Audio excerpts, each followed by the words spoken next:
te bénir, te louer, chanter ta gloire, Seigneur. Et Seigneur, oh Père, entendre ta parole. Nous sommes montés dans ta maison parce que nous avons besoin de toi, Seigneur. Parce que toi, tu nous guides et tu nous bénis, parce que tu es notre Dieu, notre Seigneur et notre Sauveur. Alors à toi la gloire, à toi la louange et l'adoration. Prends ces instants, Seigneur. Mets à part, Seigneur, ce qui n'est pas à toi, Seigneur, et mets-le dehors, Père. Et permets-nous d'avoir un instant béni de joie et de bonheur. C'est dans le nom de Jésus-Christ que nous te remercions et te rendons grâce. Amen. Dieu soit béni, vous pouvez vous asseoir.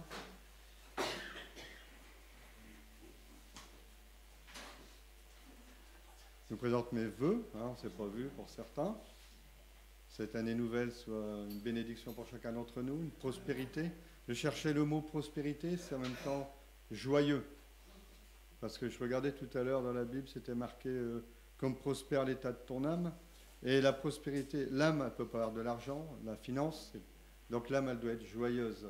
Alors que nous puissions avoir cette année une âme joyeuse, que les péripéties, les tracas, les difficultés, tout ce qui nous empêche d'avoir un accord avec le Seigneur soit balayé, pour que nous puissions voir Jésus.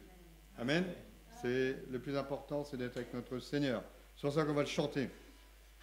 Grand recueil 11, chaque instant de chaque jour.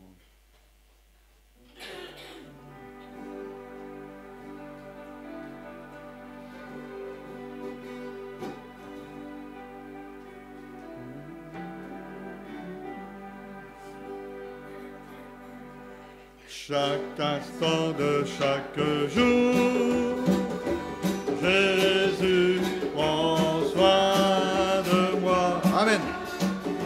Chaque instant de chaque jour, mon cœur est dans la joie. Depuis que Christ m'a sauvé, c'est le bonheur. Amen. Libéré de mon péché, j'ai la paix dans mon cœur. Chaque instant de chaque jour, Jésus prend soin de moi. Chaque instant de chaque jour, mon cœur est dans la joie. Depuis que Christ m'a sauvé, et le bonheur, libéré de mon péché, j'ai la paix dans mon cœur. Alléluia. C'est la vraie paix, c'est ça. Libéré, c'est plus mon péché parce qu'il ne m'appartient plus. Alors, libéré du péché que le diable nous a donné en nous asservissant pendant des siècles et des siècles, un jour Jésus vint et lui, il a dit qu'il prenait tout sur lui, qu'il prenait la peine de nos fautes, de nos manquements et tout ça, et qu'il les effaçait. C'est pour ça qu'il y a quelque chose qui fait que on peut être dans les difficultés, on peut être dans les tracas, tout ça, mais intérieurement, nous avons une paix. Et pour avoir cette paix, il faut que notre âme elle prospère. Et pour qu'elle prospère, il faut qu'elle soit enlevée de toutes les mauvaises choses qu'on peut voir sur la terre, comme par exemple Lot. Lot, tous les jours, il tourmentait son âme de juste. Mais pourquoi il restait là-bas? L'attrait du monde. Mais malgré tout, il n'était pas à sa place. Voilà. Alors que notre âme soit heureuse, que le bonheur puisse nous guider. On a tellement de soucis. On commence l'année, je parlais avec un bien-aimé qui me dit, ça commence mal. Il y a des difficultés dans la vie et tout. Et c'est vrai que l'année commence, nous sommes le combien aujourd'hui? Le 7. Voilà. Nous sommes le 7 et il n'y a que des mauvaises choses. Vous avez vu l'avion qui a perdu sa porte, Et justement, je pense ça parce que quand j'étais dans l'avion, j'entendais le petit hublot. Alors j'entends un hublot, c'est défait. Mais je dis, moi j'entendais un hublot. Puis quand on voit que la porte entière. Vous imaginez s'il y avait eu des gens, ça aurait pu être avalé. Voilà. Mais Dieu a béni cet avion pour qu'il atterrisse, qu'il n'y ait pas de mort. Vous avez vu l'autre avion? Vous avez vu les cataclysmes? Vous avez vu tout ce qui nous environne. Il n'y a pas un jour sans, il y a des morts, des meurtres, des vols, des tristesses, Voilà. Ça, c'est le monde, parce que le chef de ce monde, c'est l'ennemi. On le connaît. C'est le diable. Mais nous voulons le grand chef. Celui qui est au-dessus de toute chose. Celui qui, quand il va venir, il va apporter la paix, la sérénité, la joie. Plus de drames, plus de larmes. Et lui, il régnera à Jérusalem. Il y aura 1000 ans de paix. Tous les hommes veulent 1000 ans de paix. Le seul qui peut l'apporter, c'est Jésus-Christ. Alléluia. Le 23. Le 23.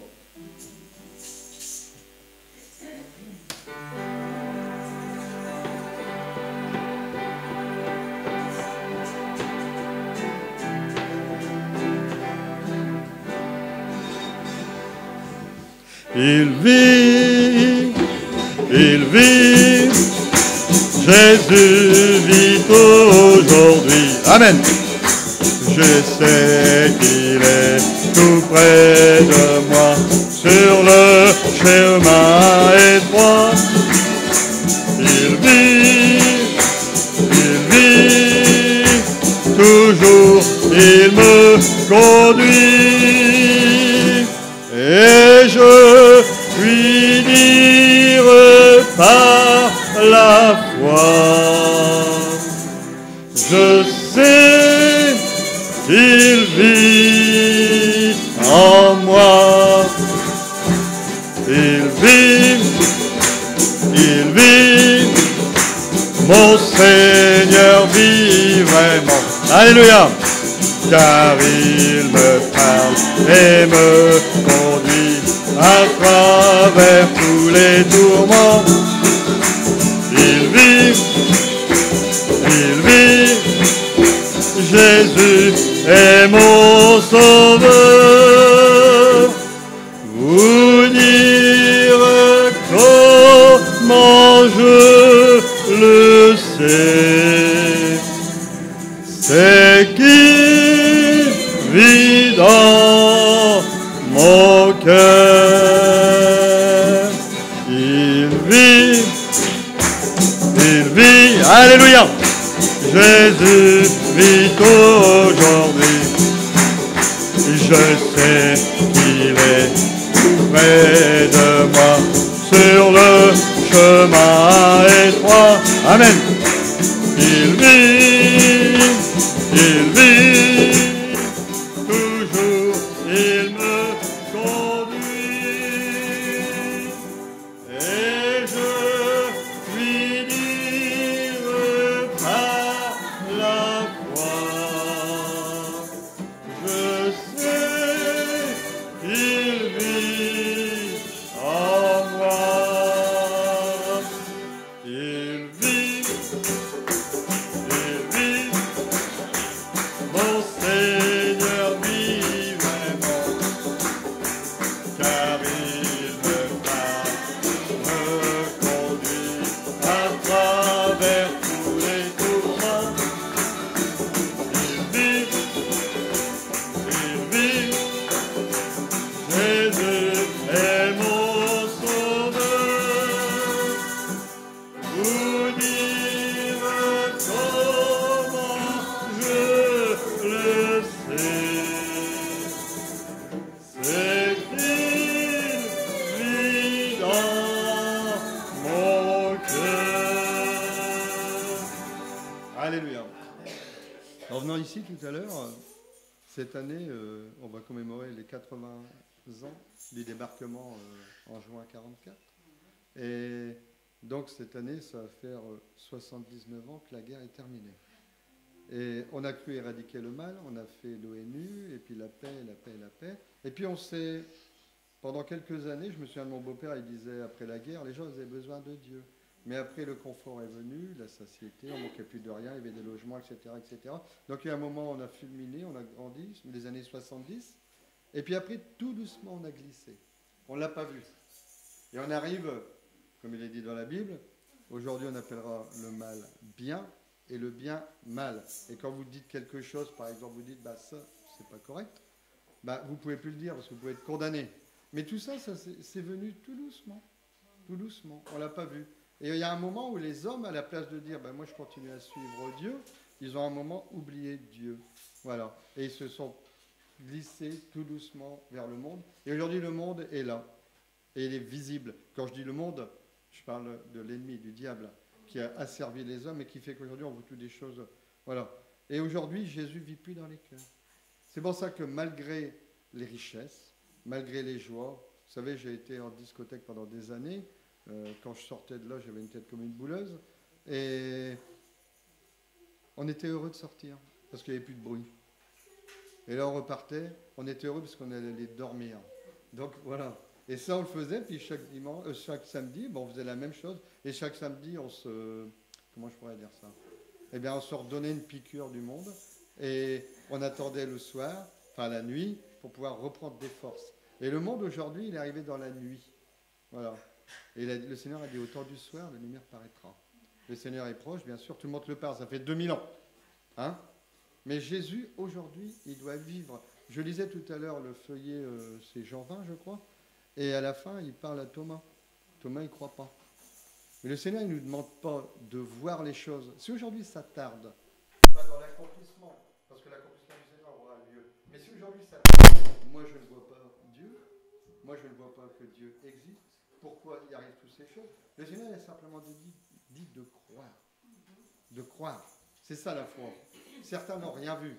Siméon a attendu 80 ans pour voir enfin le Sauveur, et c'était un bébé. Donc il n'a pas vu ce que Jésus allait faire.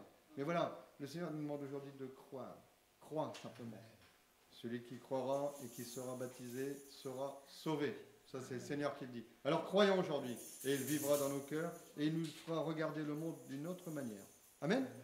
48 dans les grands recueils.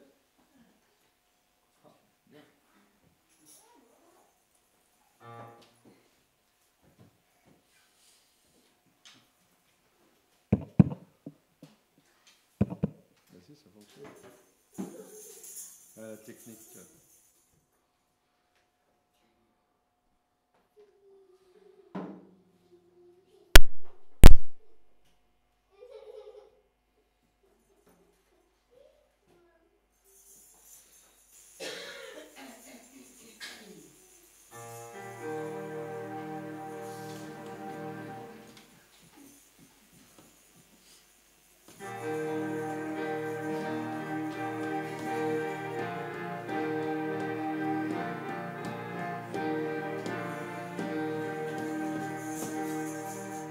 Viens mon frère, viens ma sœur, Jésus-Christ t'attend. Viens mon frère, viens ma sœur, Jésus-Christ t'attend. C'est pour toi qu'il est mort sur la croix du calvaire. Viens mon frère, viens ma sœur, Jésus-Christ t'attend. Viens mon frère, viens ma sœur, Jésus-Christ t'attend. Viens mon frère, viens ma sœur, Jésus-Christ t'attend. C'est pour toi qu'il est mort sur la croix du calvaire. Viens mon frère, viens ma sœur, Jésus-Christ t'attend. Alléluia. C'est bien, c'est des chants qu'on peut continuer perpétuellement. Tout à l'heure, dans le feuillet, dans Jean, j'ai lu le chapitre, je voulais le lire pour voir. Et Jean et Pierre courent au tombeau, hein. Ils ne trouvent rien, donc ils croient, après puis ils s'en vont. Mais il n'y a rien. Hein. Puis après, il y a Marie de Magdala qui vient. Marie de Magdala, c'est une pécheresse, c'est une sale femme. C'est une femme qui avait cet esprit impur et Jésus les a chassés. Mais cette femme, elle aime son Seigneur. Et il est mort. Et elle voit le tombeau vide et elle est attristée. Mais elle voit 2 anges. Dieu est bon quand même. Il parle à cette femme. Et après, elle entend une voix derrière et c'est Jésus. Mais elle ne sait pas que c'est Jésus. Mais une fois qu'il l'appelle Marie, alors elle reconnaît et elle dit « Mon Seigneur ». Voilà, c'est ça qui est merveilleux. Jésus, il attend la pécheresse. Il attend le pécheur. Il attend la personne indécise. Il attend la personne rebelle. C'est ça qui est merveilleux avec le Seigneur. Le Seigneur attend. Le dernier, la dernière, peut-être moi, peut-être toi. Et quand le dernier rentre dans l'arche, il fermera lui-même la porte. Et ça sera terminé pour le salut. C'est pour ça qu'aujourd'hui, en l'an de grâce, tout à l'heure, hier j'avais marqué 2023. En l'an de grâce 2024, aujourd'hui, la porte est ouverte pour chacun d'entre nous. Et elle est ouverte aussi pour ceux qui sont encore dehors. Et comme je parlais avec mes bien-aimés, le Seigneur il disait au travers la parabole, contrains-les d'entrer. Comment on peut contraindre aujourd'hui? Vous ne pouvez pas le faire par la force, ça ne marchera pas. Vous pouvez le faire par votre témoignage. C'est pour ça que si on a un témoignage qui fait que les gens voient et ont envie d'être comme vous. Moi, il y a 35 ans, j'avais envie d'être comme eux. Voilà. Et je suis l'un des leurs. Et aujourd'hui, les autres doivent voir. C'est mieux. C'est bien. Ça vaut le coup d'être chrétien. Parce que quand on est chrétien, on est joyeux. On est dans la paix. On s'attend. Ceux qui s'attendent à l'éternel renouvelleront leur force. Je me regardais, je commence à vieillir. Je suis encore jeune. Hein. Mais je me disais, c'est le Seigneur. Vous savez, on voit beaucoup de personnes âgées. On voit, comment on appelle ça, les affres de la vieillesse. Hein. Et le Seigneur, il a dit, c'est à force et à peine. C'est par l'orgueil des années, mais quand on arrive à un certain âge, après, on n'est plus bien portant. Mais, si nous pouvons encore, dans notre vieillesse ou dans notre jeunesse, être en forme pour Dieu, alors ça, c'est merveilleux. Parce que si le Seigneur nous garde, nous pourrons toujours donner un témoignage. Voilà. Et c'est ça qui compte. Donner un témoignage pour montrer, parce que les gens ne verront pas Jésus. Croyez pas. Si vous voyez Jésus, c'est fini, c'est parce que vous êtes avec lui. Mais vous ne pouvez pas voir Jésus. Jésus est auprès du Père, en train d'intercéder en notre faveur aujourd'hui. C'est ça qui est merveilleux. C'est l'avocat, le meilleur avocat. Alors, on a un ministre de la Justice, c'était un bon avocat. On l'appelait celui qui arrive à libérer tout le monde. Je ne sais plus comment il l'appelait. Mais nous, notre Seigneur arrive à libérer tout le monde et c'est effacé. Il n'y a plus d'ordonnance qui nous condamnait. Il n'y a plus rien. C'est ça qui est merveilleux. Les fautes passées, c'est fini. C'est terminé. Vous savez, Dieu a une large épaule. Hein. Moïse a vu Dieu passer. Il a vu de dos. Il a une large épaule. Et il jette derrière son épaule dans le puits de l'oubli. C'est fini. Ad vitam aeternam. C'est terminé. C'est ça qui est merveilleux. Soyons heureux. Soyons joyeux en cette nouvelle année, en ce nouveau dimanche. Alors, on va chanter sur les chemins.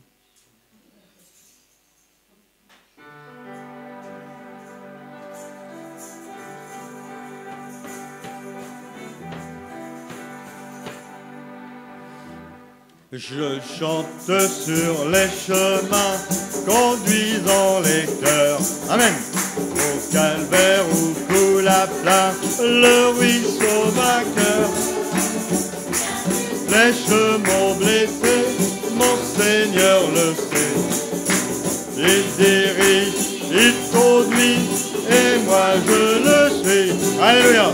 Je désire le voir face à face. Amen. Et chanter pour toujours sa divine grâce. Dans les rues pavées d'or, élever ma voix. Alléluia. Les soucis sont finis, je suis à l'abri. Quand les flots rugissent encore du fond de l'abîme, le Sauveur prend dans sa main la barre divine. Amen. Lui seul me dirigera en vallée d'en bas. Amen. Mais je serai bientôt arrivé là-haut. Je désire le voir face à face. Amen. Et chanter pour toujours sa divine grâce. Dans les rues pavées d'or, élever ma voix. Les soucis sont finis, je suis à l'abri.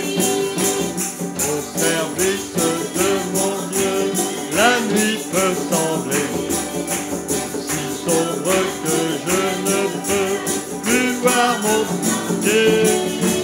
Je m'approche de lui, il m'éclaire alors. Unissant nos efforts, me conduit au port. Je désire le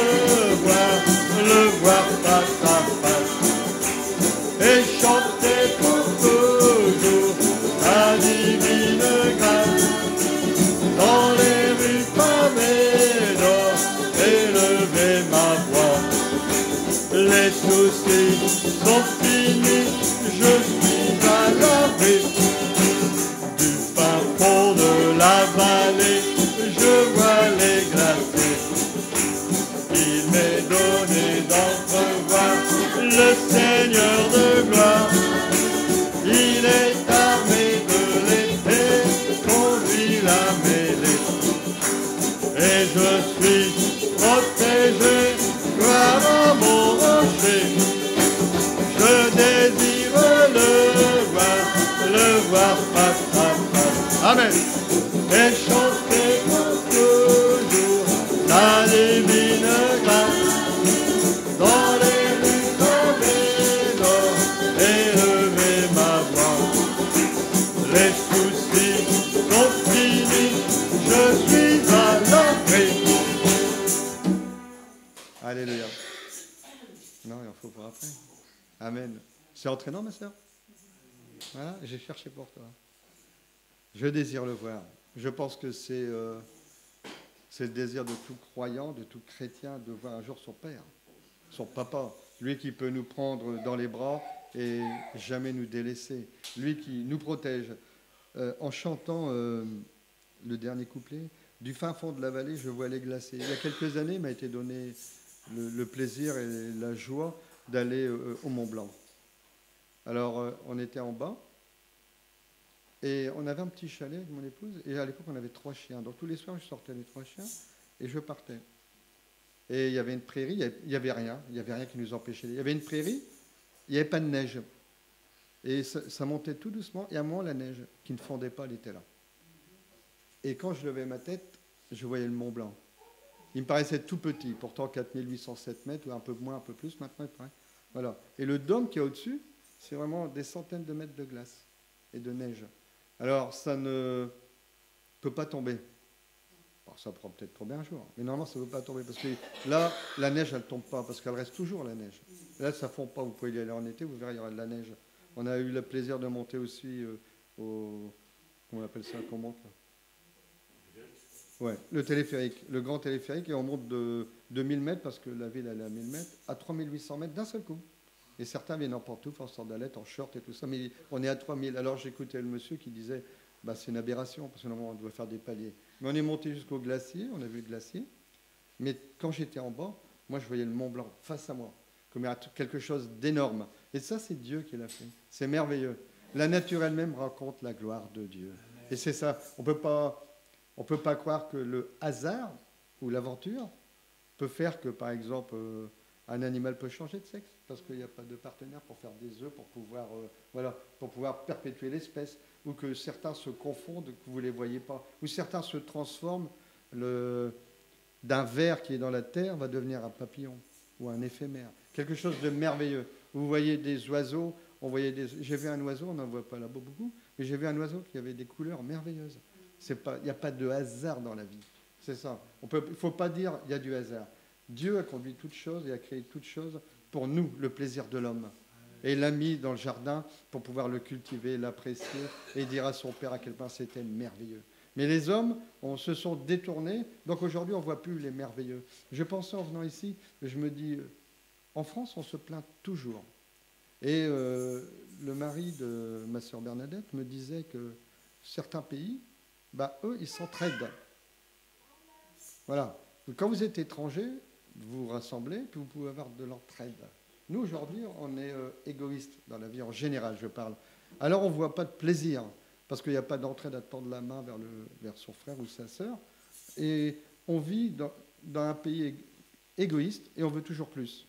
Vous allez dans certains pays, mon épouse a parlé à un Afghan, là-bas où j'étais, et cet homme, ça fait 21 ans qu'il travaille, je l'ai expliqué.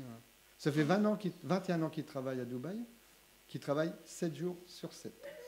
Une fois toute la nuit, une fois jusqu'à midi. Une fois toute la nuit, une fois jusqu'à midi. Pendant 11 mois d'affilée.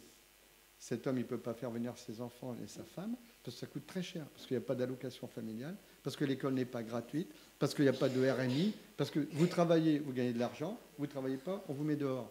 Voilà. Nous, dans notre pays, ici en France, je ne parle pas des autres pays, on se plaint toujours.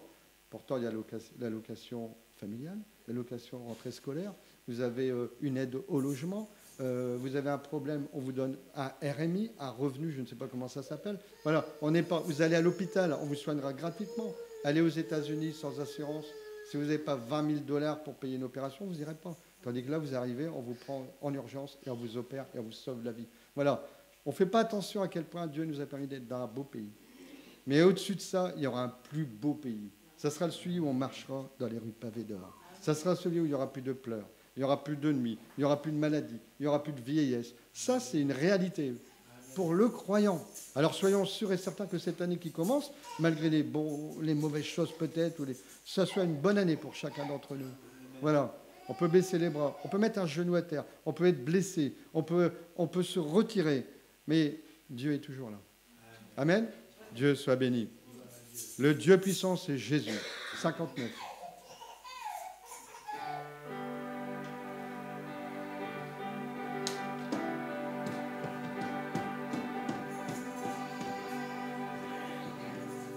Le Dieu puissant, c'est Jésus, c'est le prince de la paix, le Père de l'éternité et le roi de beauté, le merveilleux en sagesse, par qui toute chose est faite, la plénitude divine en Jésus incarné. Alléluia! Tout est en lui, tout est en lui, la plénitude divine est tout en lui, tout est en lui, tout est en lui.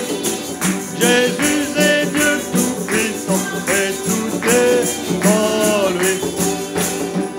Emmanuel, Dieu en nous, Jéhovah l'Éternel, l'Esprit tout omniprésent, dit l'univers, le grand sacrificateur et l'agneau des pécheurs, l'auteur de la rédemption. Amen.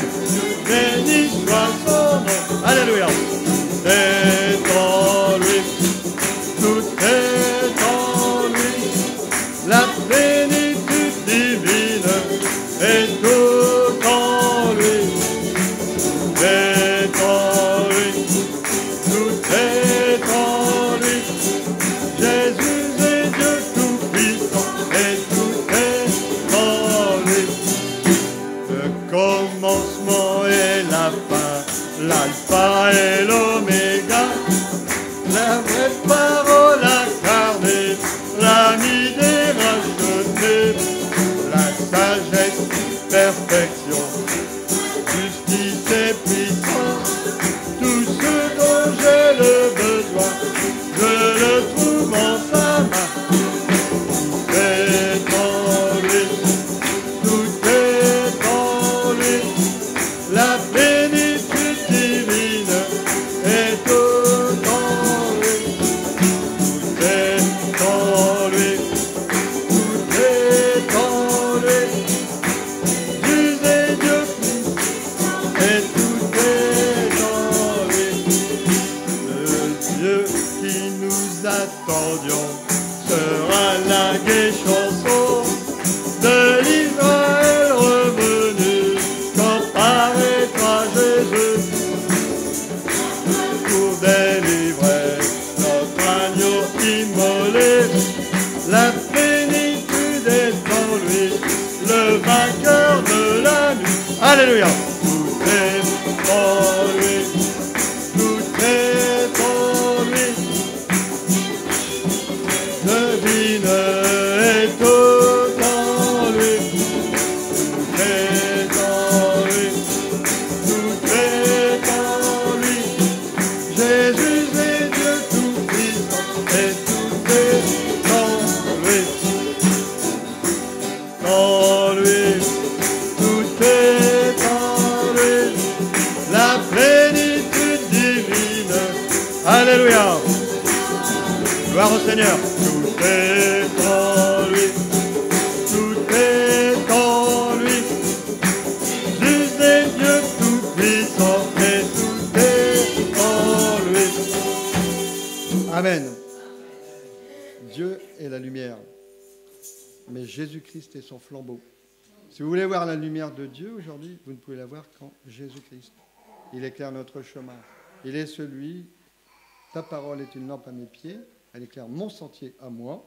Psaume 119, 105, mon verset à moi. J'espère que vous pouvez prendre un verset à vous et le garder pour vous, vous l'approprier. Tout est dans le Seigneur. Vous savez, sa main percée, quand il a dit à Thomas, mets ta main là dans mon... C'est triste de croire, parce que si, par exemple, on ne croit pas aujourd'hui, si on dit, vraiment, Jésus, j'étais en train de lire la parole, et est-ce que ce livre, voilà, le livre, je le disais la dernière fois, si ça, c'est un peu bancal, on peut mettre le livre, hein, et puis ça va tenir, ça va être droit. Ce livre, vous pouvez l'avoir, vous pouvez le mettre dans une étagère, vous pouvez le trinque-baller avec vous, comme certains, comme ça qui font. Voilà. Ce qui est important, c'est de connaître à l'intérieur du livre. Et alors moi, je ne connais pas, je ne peux pas vous dire Daniel 4, je ne pourrais pas vous le dire, je ne sais pas. Ce qui est important, c'est de connaître son Sauveur personnellement. Jésus-Christ m'a sauvé. Jésus-Christ est mon Sauveur. Jésus-Christ est mon Roi. Jésus-Christ est mon Rédempteur. Jésus-Christ, c'est celui qui va me rendre la vie quand je ne serai plus que poussière dans un trou, voilà, ou qu'il y aura des os blanchis. Voilà. C'est lui qui va m'appeler et ma chair, mes os vont remonter et je serai transformé en gloire. Et tel je le verrai, tel je serai comme lui. Et c'est ça qui est merveilleux aujourd'hui. Nous voulons être comme lui, semblable à lui, pareil à lui. Et nous marcherons dans la joie et dans le bonheur. Comment? On n'en sait rien. Je disais, le seul qui est monté au ciel, qui est descendu et qui est dans le ciel, c'est Jésus-Christ. Vous vous rendez compte? Il était en bas, mais il était en haut en même temps. Il faut lire des fois et vous voyez ça. Quand vous savez ça, Paul a dit, si c'est moi ou si c'est un autre, si c'est en rêve, j'en sais rien. Mais Jésus-Christ était vraiment au ciel. Il est vraiment descendu. En même temps qu'il est descendu, il était au ciel encore en même temps. C'est ça qu'il faut regarder. C'est Jésus-Christ le Tout-Puissant, le Seigneur de gloire. Mais sur la terre, il a marché comme un humble homme. Oui, c'était un enfant. Oui, sa mère a dû mettre des couches, des langes. Elle a dû lui donner le sein maternel parce qu'il ne pouvait pas vivre. Elle a dû le nettoyer, le faire grandir, lui apprendre à parler. Voilà, même s'il savait tout. Parce qu'il a dû être comme un enfant, pareil. Pour grandir, pour être comme lui. Il n'a pas été comme moi parce qu'il est parti avant. Mais voilà, jusqu'à 33 ans, mon Seigneur a marché comme un homme, subissant comme les hommes toutes les contraintes. Vous savez, quand il était petit, il jouait peut-être. Et ses copains, ah oui, toi, est-ce que vraiment c'est ton père et tout ça? Regarde, ton père, il est vieux et tout, est-ce que c'est vraiment ton père? Ah oui. Il a ressenti les mêmes choses qu'on ressent. Mais lui, il n'a jamais péché. C'est ça qui est merveilleux. C'est pour ça qu'il peut être le sauveur du monde. Alléluia. Amen. 66.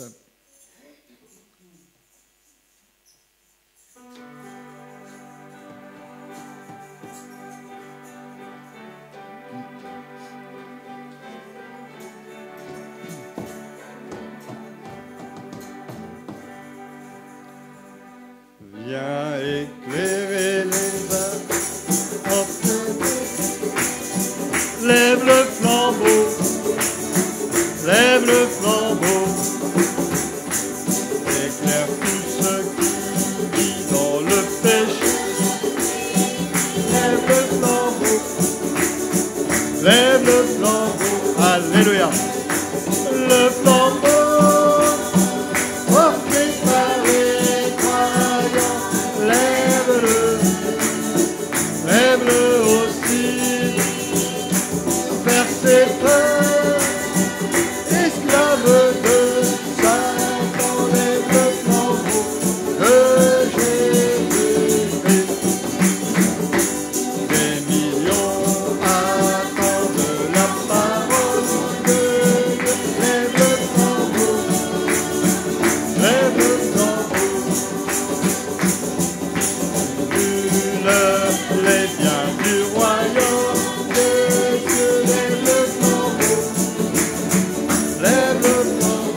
Jésus-Christ était le flambeau, mais sur la terre, nous sommes son flambeau, car nous sommes membres de son corps.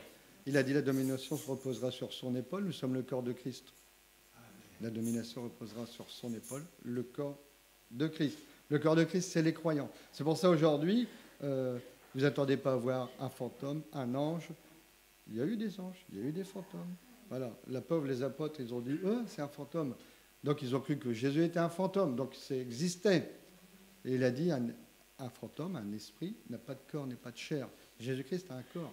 Jésus-Christ a de la chair. Il est monté avec son corps. Hein. Voilà, il n'est pas monté, hop, son corps est resté là. Son corps n'est pas dans la poussière ici quelque part. Vous pouvez aller voir soi-disant son tombeau, il est vide. Parce que Jésus-Christ est dans le ciel avec son propre corps, son corps glorifié. Et bientôt, il redescendra. Mais aujourd'hui, il veut que nous, les croyants, nous puissions éclairer ce monde. De quelle manière on l'éclaire? Comment éclaire-je ce monde moi-même? Avant de poser pour les autres la même question. Voilà. Nous devons éclairer le monde. C'est parce que, vous savez, j'ai mon voisin qui est musulman. Un des 5 piliers de cette religion, c'est que la foi musulmane soit partout sur la terre. Et à ce moment-là, leur prophète reviendra. Mais le Seigneur a dit que nous, normalement, toute la terre, elle doit être embrasée par la parole. Et à ce moment-là, quand tout le monde aura entendu, lui pourra revenir. Parce que tout le monde pourra dire, ouais, moi je ne savais pas, je n'ai jamais entendu. Vous allez chez les papous, il y a aussi une Bible écrite dans leur langue. Voilà, il y a plus de 2000 dialectes dans la Bible qui est traduit pour la Bible. Donc chacun peut entendre dans sa langue maternelle. Comment les entendons-nous parler dans leur langue maternelle? Dans nos langues à nous, pardon. Eux qui sont galiléens, eux qui sont étrangers. Parce que Dieu a permis que l'évangile soit annoncé et que les gens les comprennent. Il y a quelques années, je suis allé au musée à Abu Dhabi. Il y avait un musée spécialement pour les religions. Donc il y avait les musulmans, les juifs et les chrétiens. Et il y avait des livres énormes, des livres du XIIIe, du VIIe. Et alors c'était des enluminures, mais ce n'était pas écrit en français. C'était écrit en latin. Pendant quelques siècles, les hommes qui allaient à l'église ne pouvaient pas entendre, parce qu'ils ne pouvaient pas comprendre. C'était du latin. Jusqu'encore vers les 1950, on parlait en latin dans les églises. Comment vous pouvez-vous comprendre? Le message qu'on doit apporter doit être compréhensible aux hommes. Jésus-Christ vient vous sauver. Pas de la liturgie, simplement la réalité de la parole. Alors qu'aujourd'hui encore, nous soyons des flambeaux pour éclairer la terre, car elle en a vraiment besoin. 102, c'est ça ma sœur?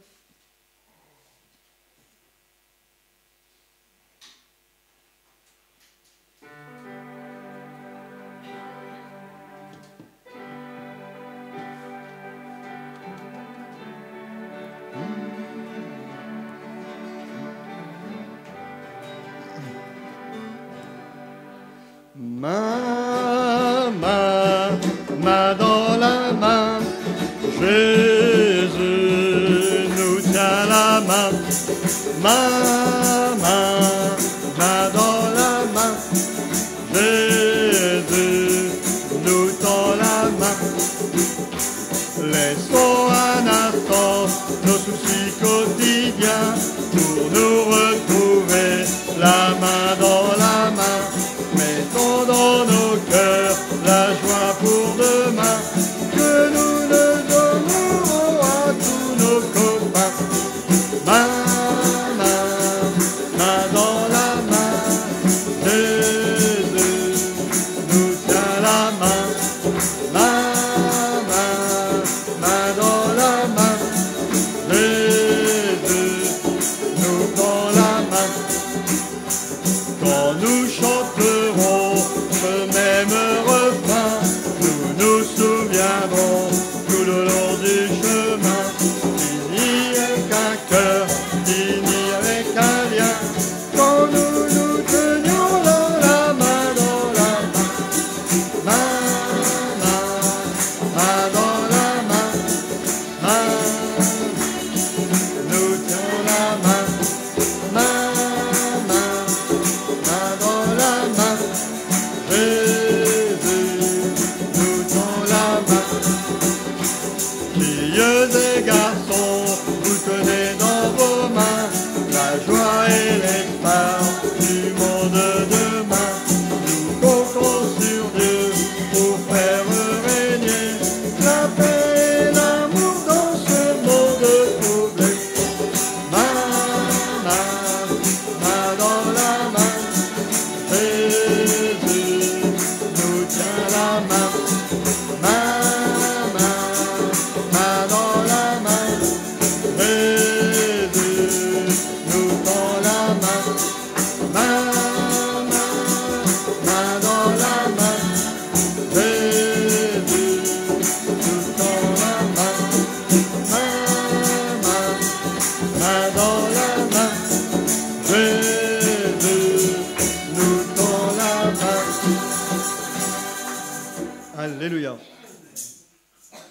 Dieu n'a cessé de tordre la main à son peuple rebelle, jusqu'au moment où malheureusement il n'a pas accepté le Sauveur du monde, le Messie.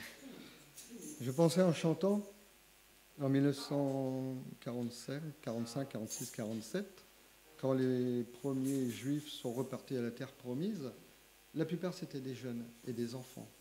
J'ai regardé il y a quelques années, il y avait comment on appelle ça, un camp, parce qu'il y a eu des centaines et des milliers d'enfants qui ont survécu, plus de parents. Donc on les a mis dans des centres. Pour les Français, il y avait un centre en Allemagne. Et après, on les a requinqués.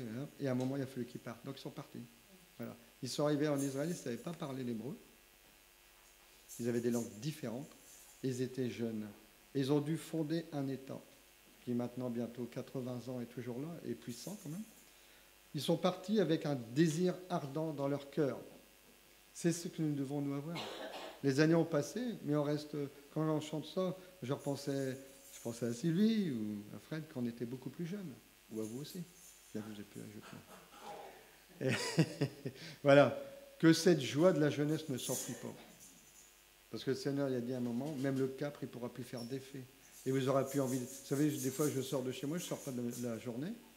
Donc je sors pour ramasser certaines choses et pour aller à mon courrier. Et je rentre chez moi et je m'enferme. Voilà, parce que je suis bien, parce que les années passent. Mais le Seigneur, il nous demande de retrouver une certaine jeunesse pour pouvoir montrer à quel point c'est heureux d'être un chrétien. Alléluia. On chante le dernier chant, parce que les heures passent vite.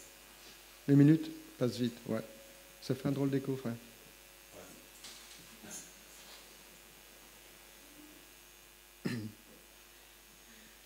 Ça va, Mas? C'est des chants entraînants? C'est spécialement pour toi. Hein.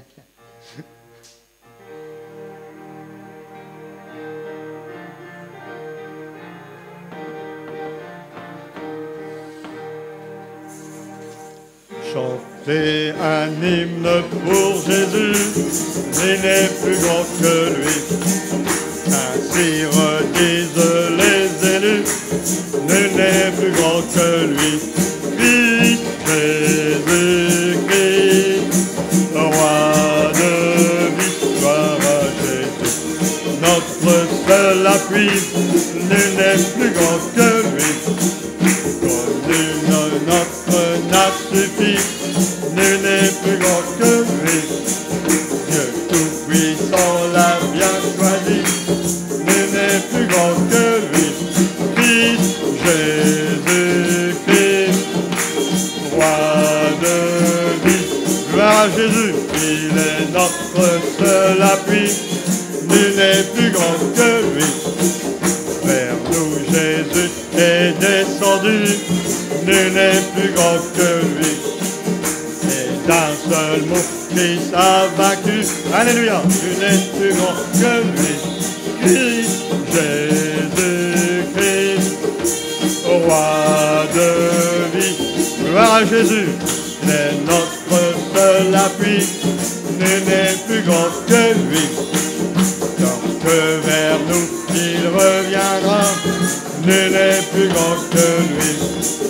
Deuil et chagrin, tout passera, nul n'est plus grand que lui. Christ, Jésus-Christ, roi de vie. Gloire à Jésus, il est notre seul appui, nul n'est plus grand que lui. Pour Christ la jeunesse et la joie, nul n'est plus grand que lui. Avoir pour faire le grand roi, alléluia, de lui, Christ, Jésus-Christ, roi de vie. Gloire au Seigneur Jésus.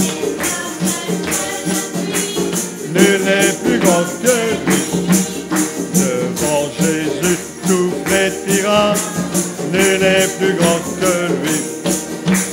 Jusqu'aux chaînes du trépas, nul n'est plus grand que lui. Christ, Jésus-Christ, roi de vie. Gloire au Seigneur Jésus. Nul n'est plus grand que lui. Nous avons tous une devise. nul n'est plus grand que lui. Pour notre roi, vivre et mourir, nul n'est plus grand que lui.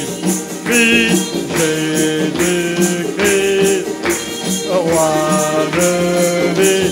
Gloire à Jésus, notre seul appui, nul n'est plus grand que lui. Alléluia. Il y a un temps pour toutes choses. L'heure est bien plus qu'avancée. Nul n'est plus grand que notre Seigneur. C'est pour ça qu'on va lui rendre un culte qui soit agréable. Une louange, une adoration qui est de notre cœur, enfin de notre âme, de où vous voulez, et qui ressort par notre bouche. Amen. Seigneur, cette année 2023 a été très mauvaise pour moi. Mais je compte sur l'année 2024 pour que tu m'offres quelque chose de merveilleux. Et si l'année 2024 est faite de douleur et de souffrance, merci Seigneur si je fais selon ta volonté. Parce que ce qui compte, Seigneur, c'est de faire ta volonté. Comme Jésus a dit, Père, que ta volonté soit faite, pas la mienne. Amen. On se lèvera, si vous voulez bien. On prendra le psaume 131. Mais il est court. 131. Dépêche-toi parce qu'il est court, frère. J'ai pris un court psaume. Oui? Ah, tu viens là. Ouais. 131. C'est un cantique des degrés de David. Psaume 131. Amen. Et après, ceux qui veulent le louer, ceux qui veulent rester debout, ceux qui peuvent s'asseoir s'ils ne sont pas bien, il n'y a pas de problème. Le principal, c'est avec un cœur bien disposé pour notre Seigneur. Amen. Amen. Le cœur bien disposé pour le Seigneur. C'est important. Donc j'ai dit, cantique des degrés de David, « Éternel, je n'ai ni un cœur qui s'enfle, ni des regards hautains. Je ne m'occupe pas de choses trop grandes et trop relevées pour moi. Loin de là, j'ai l'âme calme et tranquille, comme un enfant sevré qui est auprès de sa mère. J'ai l'âme comme un enfant sevré. Israël, mets ton espoir en l'Éternel, dès maintenant et à jamais. Amen. Louons l'Éternel. Mon Dieu, Père Saint, Dieu Tout-Puissant, nous avons chanté ta gloire. Maintenant, nous voulons t'honorer par nos lèvres et par notre cœur, Père. Nous voulons te glorifier car tu es notre Seigneur et notre Sauveur. Toi, cette semaine encore, tu nous as protégés. Tu vois tout ce qui est arrivé, Seigneur. Combien de morts, combien de maladies, combien de mauvaises choses. Oh Père, tu nous as préservés parce que tu gardes notre chemin. Tu nous protèges. Tu as dit que tu nous mets dans le creux, Seigneur, de ta main. Jamais nous sommes délaissés. Tu prends soin de nous, Seigneur. Et quand l'ennemi rugit, Seigneur, toi, tu viens et tu nous débarrasse de lui, car tu es le Tout-Puissant, le Seigneur de gloire. En ce nouveau jour, Seigneur, en ce nouveau dimanche, Seigneur, sois béni et sois, glorifié, Père. C'est le premier dimanche de la semaine, Seigneur. Tu vois, Seigneur, nous sommes heureux de t'adorer, Père, parce que tu es notre Dieu, notre tout. Peut-être que nous n'avons pas les mots, nous n'avons pas l'intelligence de sortir, Seigneur, et que nous puissions donner notre alphabet pour ta gloire, Père. Oui, le A, c'est l'amour. Le B, c'est la bienveillance. Le C, Seigneur, c'est un cœur bien disposé devant toi, Seigneur. Aujourd'hui encore, Père, nous pourrions faire l'alphabet entier et montrer à quel point, toi, tu nous honores par ta grâce et ta bonté. Tu viens ce midi, Père, dans nos cœurs. Tu veux, Seigneur, tabernacler avec nous, Seigneur. Tu veux marcher, Seigneur, dans les rangs et bénir chacun en particulier. Certains souffrent, certains ne connaissent pas bien, ne comprennent pas, Seigneur. Nous savons, Seigneur, que tu connais toutes choses, Seigneur. Tu es le Dieu de chaque personne en particulier. Oh Seigneur, aujourd'hui, ouvre les cœurs, bénis-les par ta grâce et ta bonté. Oh, sois Seigneur, un torrent de joie et de bonheur. Oh, pour nous, chacun en particulier, Père. Oh, les mots me manquent, Père. Mais je t'aime, mon Dieu, parce que tu m'as aimé le premier. Tu m'as tiré, de la boue, des détritus, Seigneur. Oh, Seigneur, j'étais sur un lieu chargé de mauvaises choses. Et si tu as eu pitié de moi, tu auras pitié de mon frère et de ma sœur. Tu auras pitié de l'indigent. Tu n'as pas rejeté le lépreux, Seigneur. Tu n'as pas rejeté la femme impure. Tu n'as pas rejeté celui qui était aveugle. Oh, Seigneur, tu l'as béni. Tu l'as sauvé. Oh, Seigneur, ta foi t'a sauvé. Retourne en paix. Tu es guéri. Seigneur, tu as toujours eu des paroles assaisonnées de sel, de bénédiction, de bienveillance cordiale. Tu as eu compassion de nous. Tu es vraiment un Dieu merveilleux. Tu t'es approché de ta créature. Oh Seigneur, ce n'est pas des rites que nous venons faire aujourd'hui. C'est avoir un instant béni avec toi, Seigneur. Toi avec moi, toi avec eux, toi avec elle, toi avec lui, Seigneur. Tu ne délaisses personne aujourd'hui encore. Aujourd'hui, l'Esprit du Dieu vivant est là, parce que nous sommes réunis, 2 ou 3, dans le nom du Seigneur Jésus-Christ. Tu as dit en ton nom, on peut faire des miracles et des prodiges. En ton nom, on peut parler au Père. En ton nom, Seigneur. Ô Jésus, Fils du Dieu vivant, tu es l'absolu de toutes choses. Oui, tu es mon Dieu, tu es mon prophète, tu es mon rédempteur, tu es mon sauveur. Comme disait mon beau-père il y a bien des années, je sais qu'un jour, mes yeux, pas ceux d'un autre, même s'ils sont pourris, même s'ils sont dans le sépulcre, mes yeux maintenant verront mon Père, mon Seigneur et mon Sauveur, mon Rédempteur. Et ils le verront sans lunettes. Ils le verront, oh, non pas usé par les âges, mais ils le verront, oh Seigneur, avec des yeux bénis et glorifiés. Seigneur, aujourd'hui, nos bouches peuvent te dire merci, parce que oui, tu nous as bénis. Seigneur, on s'attend à quelque chose encore aujourd'hui. Nous voudrions voir tellement de choses que ça tarde, mais nous avons confiance en toi, parce que tu as dit, dans le calme et la confiance sera notre force. Et aujourd'hui, nous voulons avoir la force du buffle, la force de toi, Seigneur, une force non pas destructrice, mais une force de paix, une force d'amour, une force d'hardiesse, une force de salut, une force de bénédiction, une force de guérison. Tout ça, tu nous l'as donné, Seigneur, parce que tu nous as bénis abondamment. Sois élevé, sois béni, Père. Nous voulons entendre ta parole maintenant, Seigneur. Nous voulons être nourris, c'est vrai, Père. Nous voulons, Seigneur, repartir d'ici, non pas affligés, mais joyeux, Seigneur. Dehors, il y aura une semaine à affronter. Ici, Seigneur, c'est la protection. Ici, c'est un arbre de paix. Dehors, Seigneur, c'est le combat, Seigneur. Mais nous ne sommes jamais seuls, parce que l'ange de l'Éternel nous campe autour de ceux qui le craignent. Parce que, Seigneur, l'Esprit du Dieu vivant est sur nous. Parce que tu nous as donné une puissance par ta parole. Alors, gloire soit rendue à toi seul. Nous t'avons loué, Père. Nous t'avons glorifié, nous t'avons haut élevé, mon Dieu, parce que tu es le seul et unique Dieu. Il n'y a pas d'autre sauveur que toi. Il n'y a pas d'autre Dieu que toi. Les autres, c'est des idoles, Père. Aucun saint ne peut sauver, même pas Marie, soi-disant la mère de Dieu, ou une déesse quelconque, Seigneur.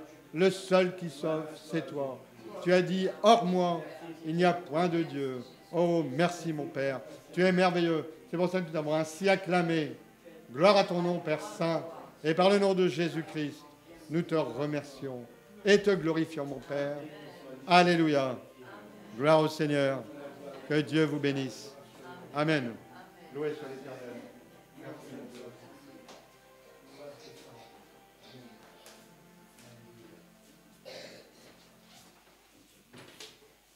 Israël, mets ton espoir en l'Éternel pour toujours. Israël, mets ton espoir en l'Éternel pour toujours. Seigneur Dieu Tout-Puissant, Père Céleste, c'est vers toi, Seigneur Dieu, que nous voulons mettre notre espoir, Père. C'est vers toi, Seigneur Dieu, que notre espérance, Seigneur, se repose. C'est vers toi, Seigneur Dieu, que réellement, Seigneur, notre vie, Seigneur Dieu, repose, Père. Parce que nous savons, Seigneur Dieu, nous connaissons et nous avons appris, Seigneur Dieu, nous avons, Seigneur Dieu, reçu et nous avons, Seigneur Dieu, réellement vu que notre vie, Seigneur Dieu, sans toi n'est rien, Père. Seigneur Dieu Tout-Puissant, que tu puisses encore nous conduire, Seigneur, ce matin. Tu vois, Seigneur, ton peuple qui est rassemblé devant toi, Seigneur Dieu. Tu vois, Seigneur, la soif et le besoin, Seigneur Dieu, de l'âme, Père. Tu vois, Seigneur Dieu, peut-être, Seigneur Dieu, ce cœur, Seigneur Dieu, qui a besoin d'être désaltéré, Père. Tu vois, Seigneur Dieu, ce matin, Seigneur, nous venons à la source, Père. Nous venons, Seigneur Dieu, à la source en plein milieu du désert, Seigneur Dieu. Quand nous voyons, comme le frère l'a dit, Seigneur, tout ce monde autour de nous, Père. Il n'y a rien de bon, Seigneur Dieu. Il n'y a rien de frais. Il n'y a rien de rafraîchissant. Mais il y a juste la source, là, au milieu du désert. Cette source pure et parfaite qui est là pour désaltérer nos âmes. Seigneur Dieu Tout-Puissant, aide-nous encore ce matin, Seigneur Dieu. Visite-nous encore ce matin, Seigneur Dieu. Et fais encore toutes choses, Seigneur Dieu, par ta parole, Père. Parce que réellement, nous sommes venus, Seigneur Dieu, entendre ta parole. Nous sommes venus recevoir, Seigneur Dieu, ta parole. Et nous sommes venus, Seigneur Dieu, pour encore, Seigneur Dieu, avoir une transformation dans nos vies, Père. Agis puissamment, Seigneur Dieu, mon roi. Renouvelle, Seigneur Dieu, l'amour. Renouvelle la foi. Renouvelle l'espérance. Renouvelle, Seigneur Dieu, tout ce qui nous environne, Père, afin que nous puissions aussi, Seigneur Dieu, prendre un nouveau départ avec toi, Père. Sois exalté, sois glorifié. Nous te rendons la gloire, Seigneur, ce matin, dans le beau et précieux nom du Seigneur Jésus-Christ, mon roi. Amen. Que Dieu vous bénisse tous. Heureux de vous revoir dans la maison du Seigneur. Chaque jour qui fait, on est un peu plus nombreux, que Dieu soit béni. Vivement le 31 décembre. Que Dieu vous bénisse. Tant que nous sommes debout, on prendra dans Matthieu au chapitre 21.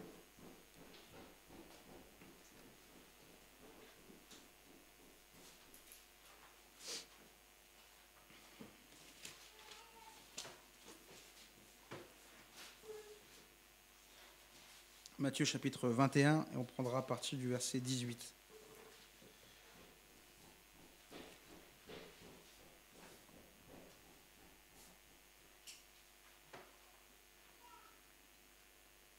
Le matin, en retournant à la ville, il eut faim. Voyant un figuier sur le chemin, il s'en approcha, mais il n'y trouva que des feuilles. Matthieu 21, verset 18.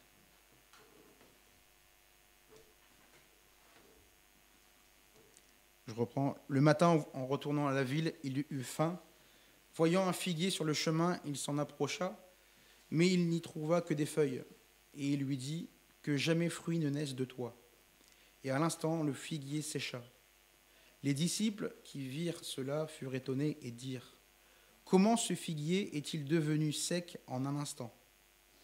Jésus leur répondit, je vous le dis en vérité, si vous aviez de la foi et que vous ne doutiez point, non seulement vous feriez ce qui a été fait à ce figuier, mais quand vous diriez à cette montagne, ôte-toi de là et jette-toi dans la mer, cela se ferait. Verset 22, tout ce que vous demanderez avec foi par la prière, vous le recevrez.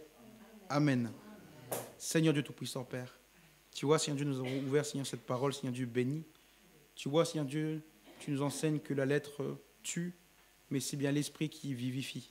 Père Saint, Seigneur, nous venons de lire, Seigneur Dieu, ces quelques versets, que tu puisses, Seigneur, amener, Seigneur, ton esprit, afin de vivifier nos âmes et que nous puissions prendre, Seigneur, possession de ce qui nous est dû, Père.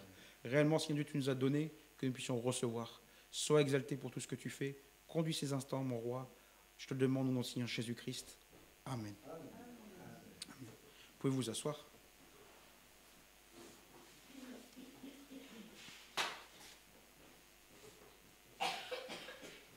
C'est merveilleux ce qu'on vient de lire ici. Et c'est ce que je voudrais m'attarder ce matin sur ce sujet de la foi. Quand on vient à l'église, quand on parle avec un frère, quand on parle avec une sœur, on entend toujours parler des problèmes.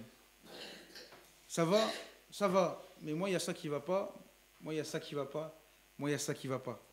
Et puis moi mon problème ça fait tellement d'années. Et ma maladie ça fait tellement d'années.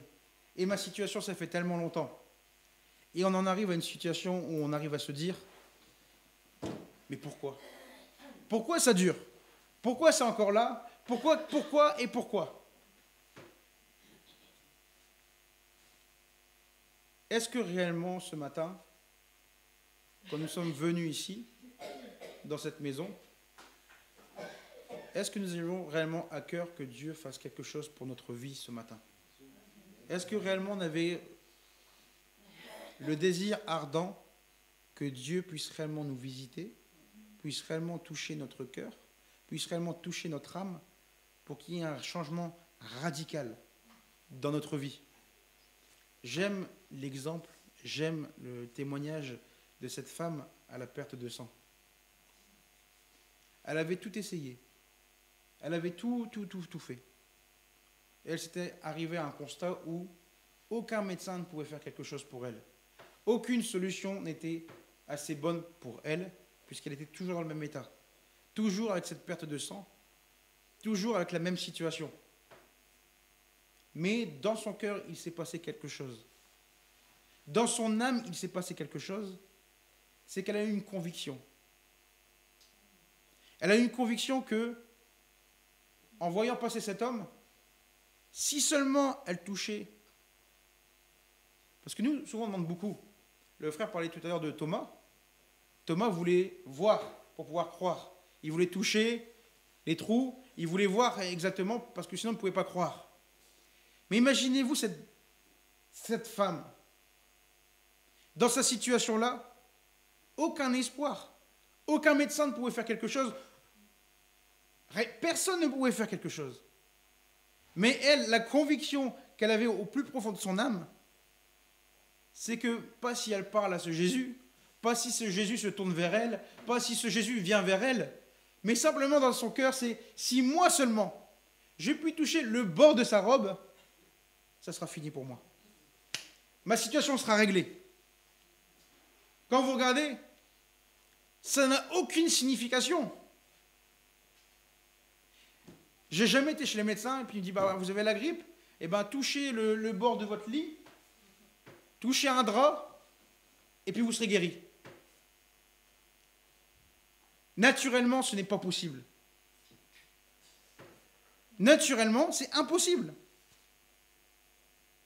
Pourtant, cette femme elle avait la conviction que si elle touchait le bord de cette robe, il allait se passer quelque chose en elle.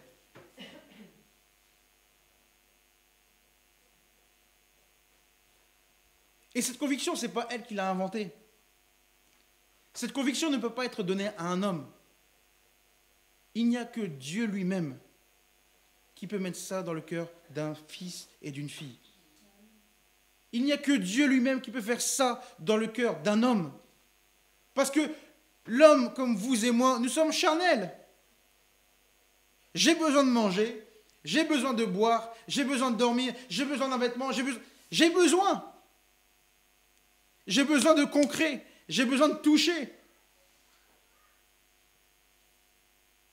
Mais quand vous voyez cette femme, elle a quitté le domaine naturel pour entrer dans quelque chose de différent. Et non seulement elle l'a fait, elle a cru, mais elle l'a fait. Elle a été touchée le bord du vêtement. C'était fini pour elle. Et chose extraordinaire, chose impossible, vous savez, quand vous passez, souvent c'est les femmes au mariage avec les robes de mariée, elles sont tellement longues, des fois il y a même les enfants qui marchent dessus, même la mariée elle ne s'en rend même pas compte, elle continue à avancer mais elle ne s'en rend pas compte. Imaginez Jésus, il y avait une foule autour de lui, quelqu'un qui touche juste le bord de sa robe, mais lui à l'instant se retourne et dit « Qui m'a touché ?» Maître, regarde le nombre qu'il y a autour. Et toi, tu demandes qui t'a touché. J'ai senti qu'une force m'a quitté.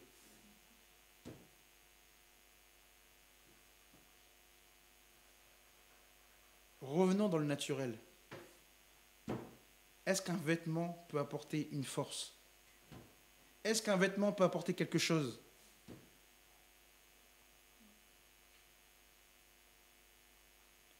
C'est pour cela, ce matin,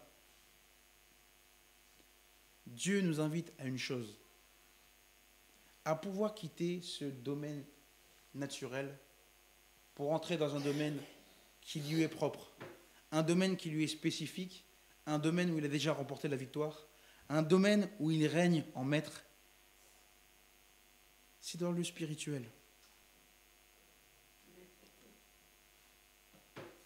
Si ce matin, on l'a chanté tout à l'heure, je délaisse les choses de la vie, si je délaisse un instant les choses de la vie pour nous tenir unis la main dans la main, c'est ce que nous avons chanté. Si je me délaisse des soucis de ce monde un instant, cette invitation, je vais vous la faire ce matin.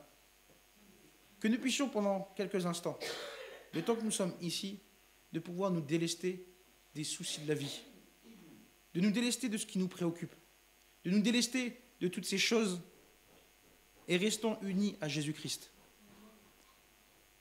Si tu veux rester dans le charnel, dans le naturel, alors explique-moi comment Jésus est ici. Physiquement parlant, naturellement parlant, démontre-moi que Jésus est ici présent.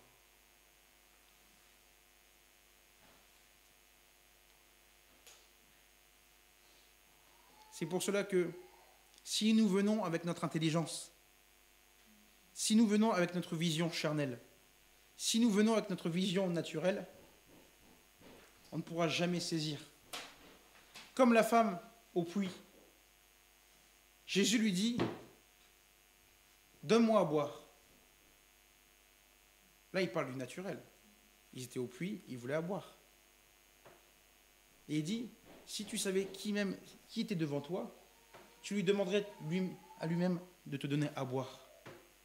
Là, on rentre dans une autre dimension. Il vient au puits pour chercher de l'eau.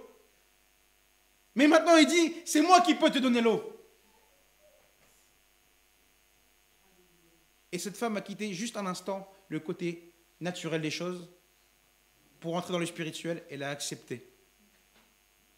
Elle a accepté ce que le Seigneur voulait lui donner. Sa vie a changé.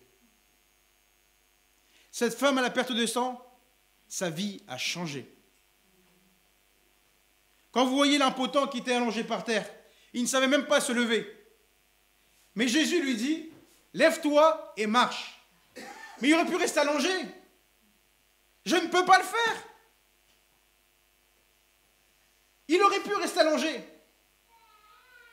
Mais il a cru. Et parce qu'il a cru, il a voulu se lever. Et là, il a vu l'action se passer.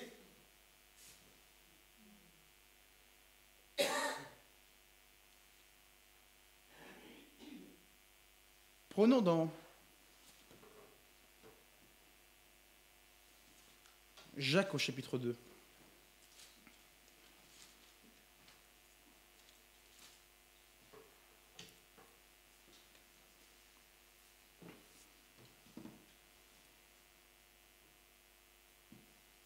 Jacques chapitre 2 à partir du verset 17.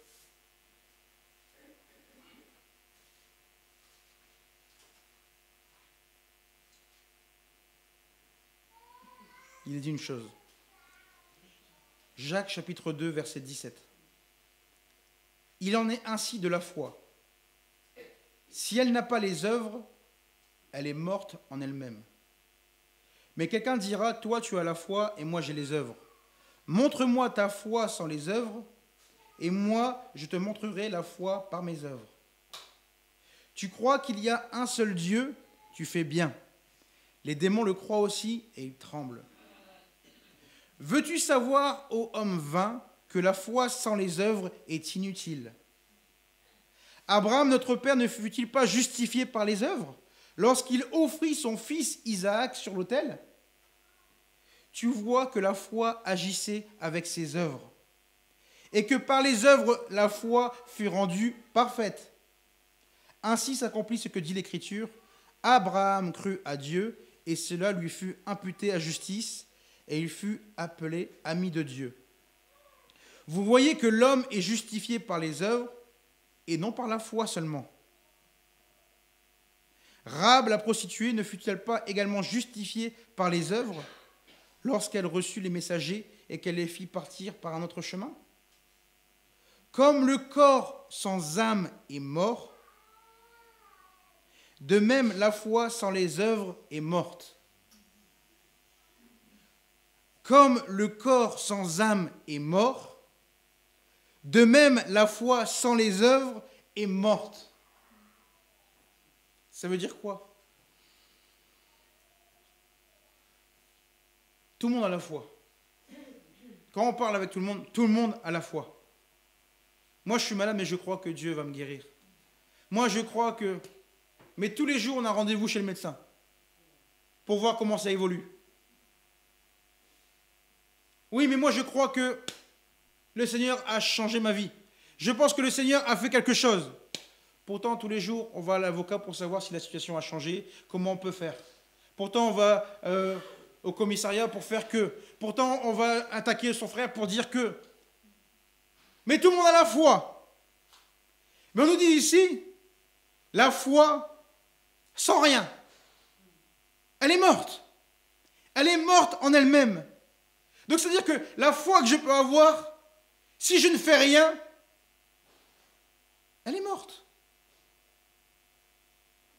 On nous dit ici que la foi s'accompagne d'une chose. La foi s'accompagne d'un acte. La femme à la perte de sang, elle a cru. Mais elle n'est pas restée sur place. Elle s'est déplacée et elle a touché le vêtement. Les gens vont se dire, elle est folle, pourquoi elle fait ça? Franchement. Mais elle a cru et elle a posé l'acte. L'homme allongé par terre qui ne savait pas marcher, Il a cru, il a reçu, il a cru. Et il a posé un acte. Il a tout laissé et il s'est levé. Quand vous voyez tous les hommes dans la Bible, toutes les femmes qui ont marché par la foi, ils ont cru à un moment donné. Mais ils ont toujours posé un acte. Abraham a cru. On vient de le lire. Mais il a posé un acte.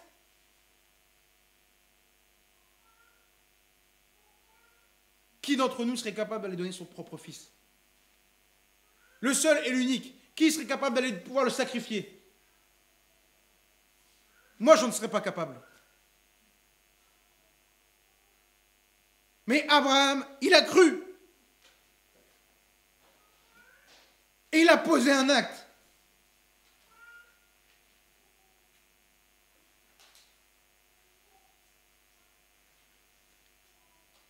La foi sans les œuvres est morte.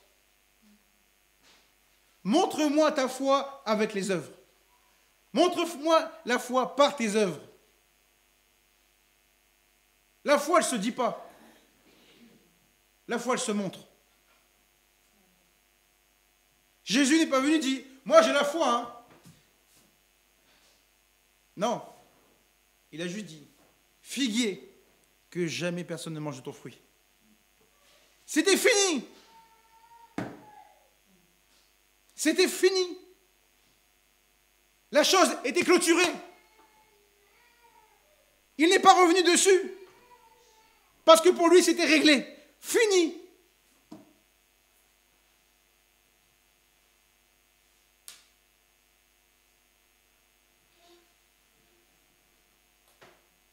Dites-moi, c'est le frère qui me parlait de la semaine, dites-moi comment l'ombre d'un homme pouvait guérir un malade. Encore, le vêtement touche la personne. On peut se dire, bon, ça touche, ça fait contact.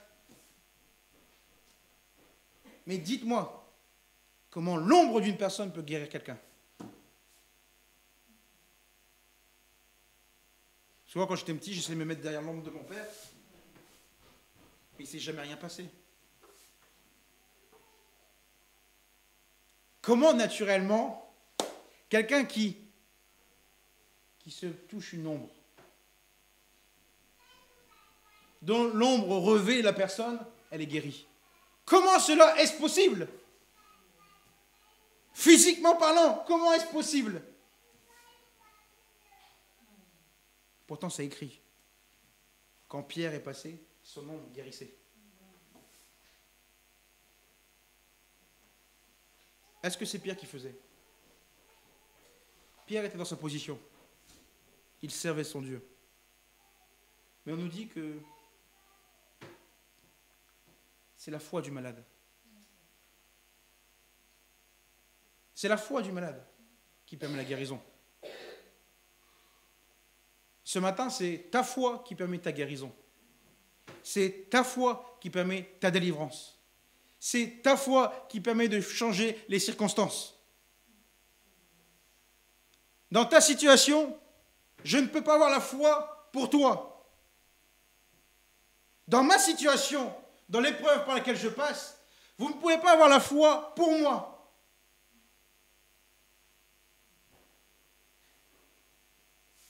Parce qu'il s'agit de ton épreuve pour éprouver ta foi. Nous pouvons nous entretenir. Nous pouvons nous épauler.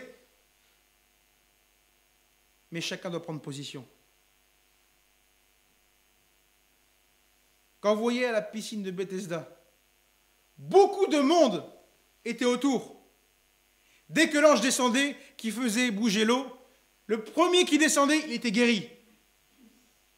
Cet homme-là, il ne savait même pas se lever, il ne pouvait même pas y aller.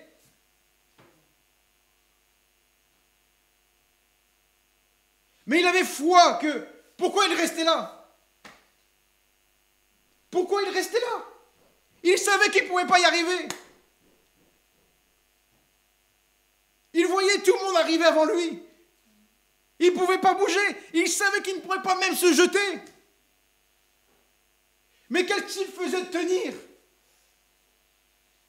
Il avait foi que la guérison était pour lui.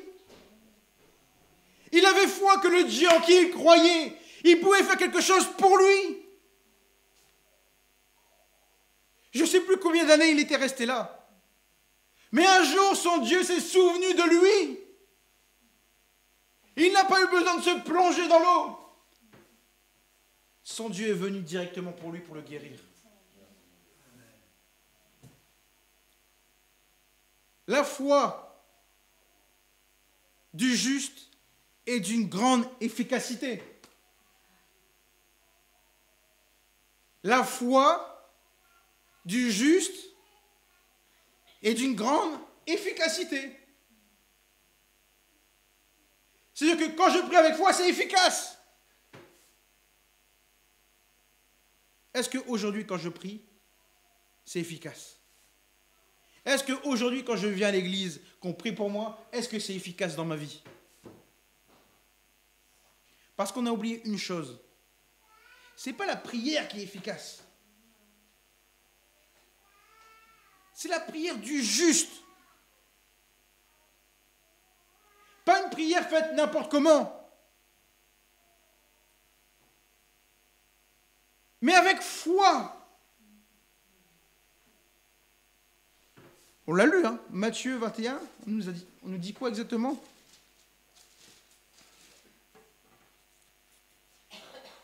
Tout ce que vous demanderez avec foi, par la prière,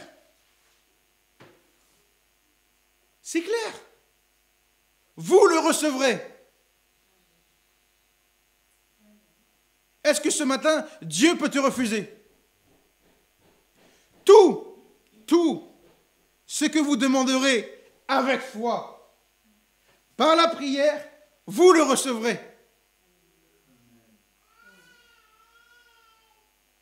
Quand tu pries comme ça, alors on peut dire la prière du juste est une grande efficacité. La foi va au-delà du naturel. Quand vous allez chez le médecin, dites-lui, je ne me souviens plus, on a combien de sens dans le corps humain? Il va te parler que de 5 sens. 5 sens naturels. Tu nais avec. Mais il y a un 6e sens que la naissance physique ne peut pas donner. Que la naissance charnelle ne peut pas donner. La seule naissance qui peut donner cette chose-là, ce 6e sens, puisque les 5 premiers, je les ai par la naissance. Le 6e, il vient également par la naissance.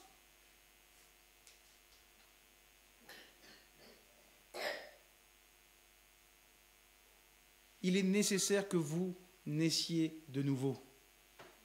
Quand la naissance spirituelle vient, le sens vient avec, la foi vient avec. Parce que la Bible nous dit que c'est le don. C'est un don que Dieu nous a donné.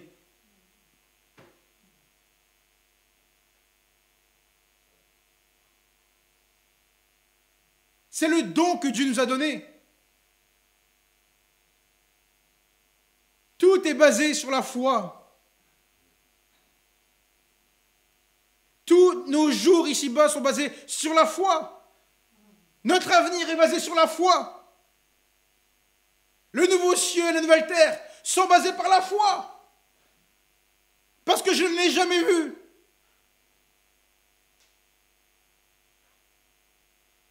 Mais je sais qu'un jour, j'irai là-bas.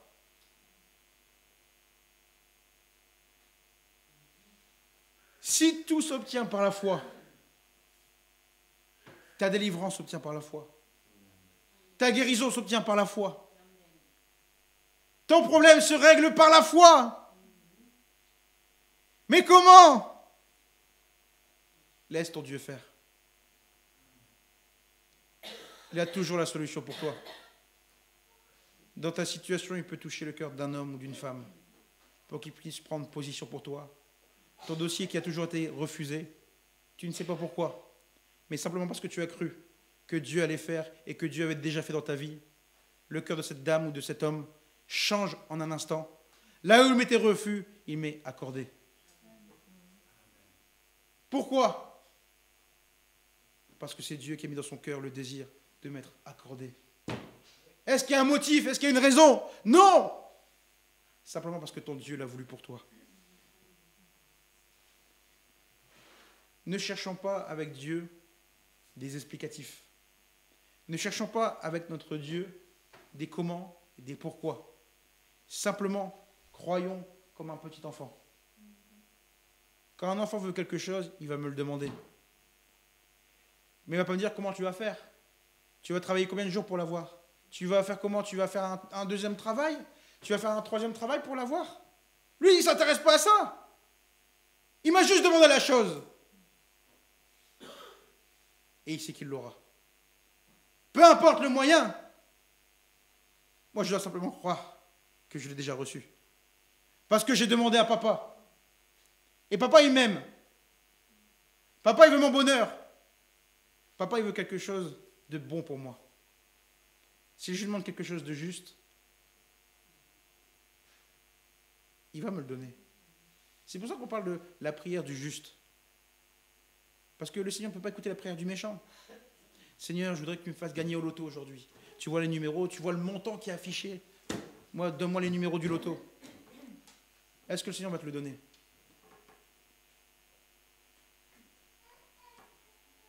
Que tu puisses réellement faire que cette personne puisse partir. Que tu puisses la reprendre parce que franchement, elle me fait trop de mal. Est-ce que le Seigneur va t'écouter?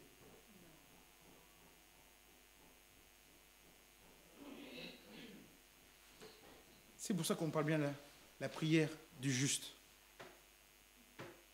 Ce Dieu-là nous est encore favorable ce matin. Ce Dieu-là nous écoute encore ce matin. Et ce matin, il te voit. N'oubliez jamais une chose. Prenons juste, on va lire quelques passages dans Hébreux au chapitre 11. On pourrait tout lire. Hein.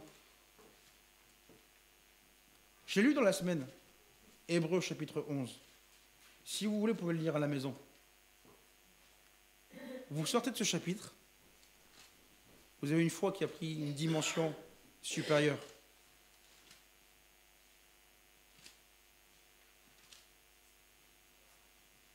Chaque verset commence par « C'est par la foi ». C'est par la foi qu'Abraham, c'est par la foi que Sarah, c'est par la foi que Enoch, c'est par la foi. C'est-à-dire que tous ceux qu'on prend pour exemple, ce n'était pas par leur force, mais simplement parce qu'ils ont cru. Noé.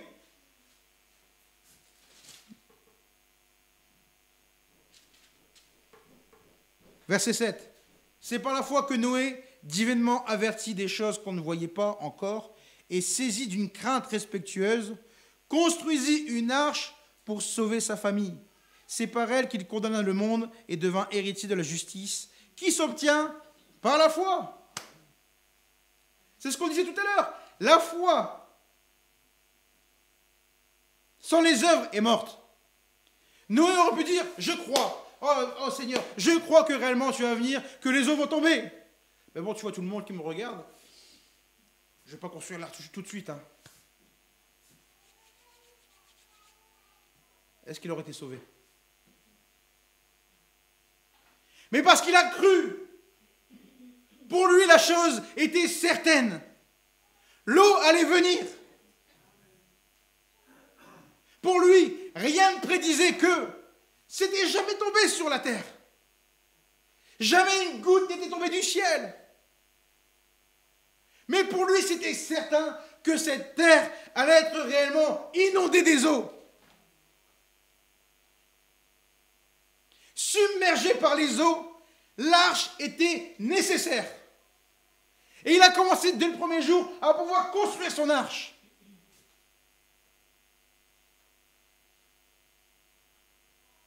Abraham, on l'a lu, comment un homme qui a désiré pendant tant d'années, sans postérité, Dieu lui accorde une postérité par Isaac. Isaac grandit. Dieu lui dit, tu vois ce fils-là, redonne-le-moi. Sacrifie-le pour moi. On l'a lu tout à l'heure. C'est par la foi qu'il a posé l'acte. Parce qu'il savait. Il avait foi en ce Dieu. La foi n'est pas de croire. Tu veux dire, c'est faux, mon frère. La foi n'est pas de croire.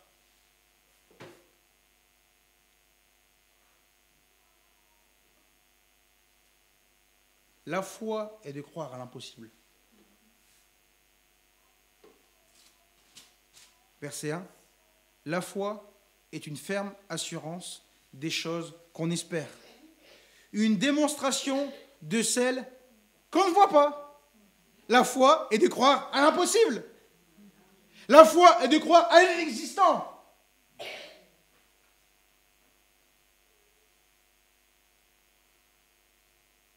La foi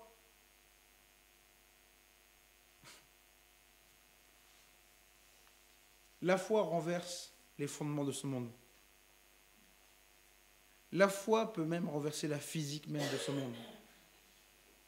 Comment un homme peut se lever, lever ses mains au ciel et crier « Soleil, arrête-toi !»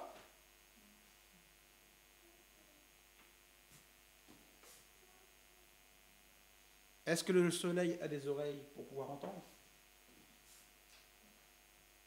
Mais la Bible nous dit que le soleil s'est arrêté. Pourtant, Josué était qui? Josué était un homme. Dans la Bible, on nous dit que Élie était un homme de la même nature que nous. Pourtant, il s'est levé, il a prié pour qu'il ne pleuve point pendant 3 ans. Et pendant 3 ans, il a cessé de pleuvoir. Un homme de la même nature que nous. Quand vous regardez ces hommes, que ce soit Abraham, que ce soit Noé, que ce soit... Regardez leur vie. Regardez leur vie. Est-ce qu'ils ne sont jamais tombés? Est-ce qu'ils n'ont jamais chuté? Quand vous voyez Samson, quand vous voyez David, quand vous voyez tous ces hommes-là desquels on dit par la foi, ils ont fait toutes ces choses par la foi. Regardez leur vie. Est-ce qu'ils ne sont jamais tombés? S'ils sont tombés, est-ce qu'ils n'ont jamais failli? S'ils ont failli, ils étaient comme vous et comme moi, avec des péchés, avec des imperfections, avec des moments moins bons.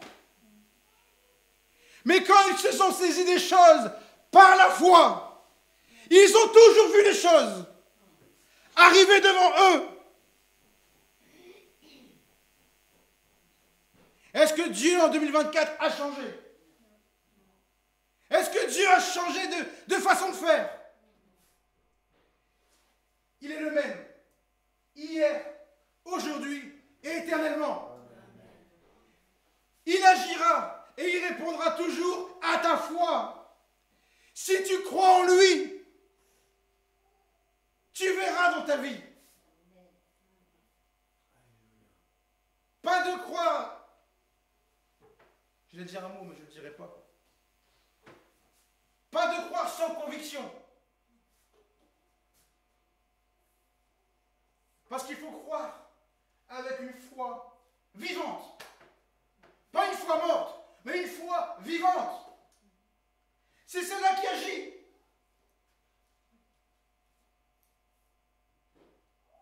Un corps mort, il ne sert à rien. Il ne marchera jamais, il ne va jamais travailler, il ne va jamais rien faire. Pour que quelqu'un puisse bouger, pour dire qu'il a la vie, qu'il y ait un effet positif, qu'il y ait une action, il faut qu'il soit vivant. Il faut qu'il ait la vie en lui-même. Avec la foi, c'est pareil. Une foi sans les œuvres, on a dit, c'est une foi morte. Elle n'aura jamais d'effet, jamais d'action. C'est pour cela que nous prions. Mais nous ne voyons pas. Parce qu'il manque quelque chose d'essentiel. Il manque les œuvres qui accompagnent la foi. Celles qui montrent aux hommes que moi j'ai confiance en ce Jésus. Parce que quand tu dis je crois, tu te convaincs toi-même. Mais quand tu vas tous les jours chez le médecin, pour savoir si c'est réellement ça, les hommes voient qu'il y a un problème chez toi. Des fois, le chrétien est pire même que les païens. La foi accompagnée par les œuvres, c'est cette foi-là qui est agissante. C'est pour cela que tous ces hommes-là dans Hébreux au chapitre 11, quand vous voyez Moïse, à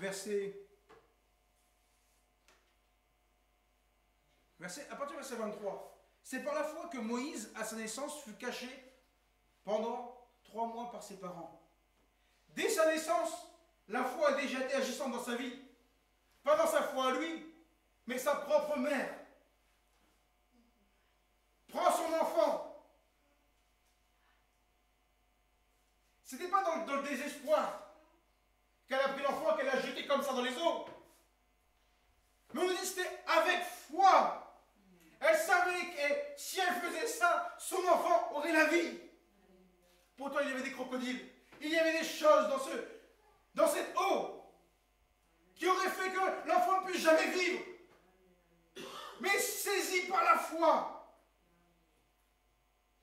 elle a accompagné des œuvres. Elle a pris et elle a jeté l'enfant. Elle a poussé l'enfant sur les eaux.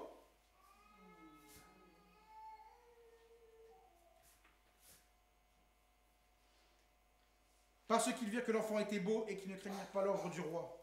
C'est par la foi que Moïse, devenu grand, refusa d'être appelé fils de la fille de Pharaon, aimant mieux être maltraité avec le peuple de Dieu que d'avoir pour un temps la jouissance du péché, regardant l'opprobre de Christ comme une richesse plus grande que les trésors de l'Égypte, car il avait les yeux fixés sur la rémunération.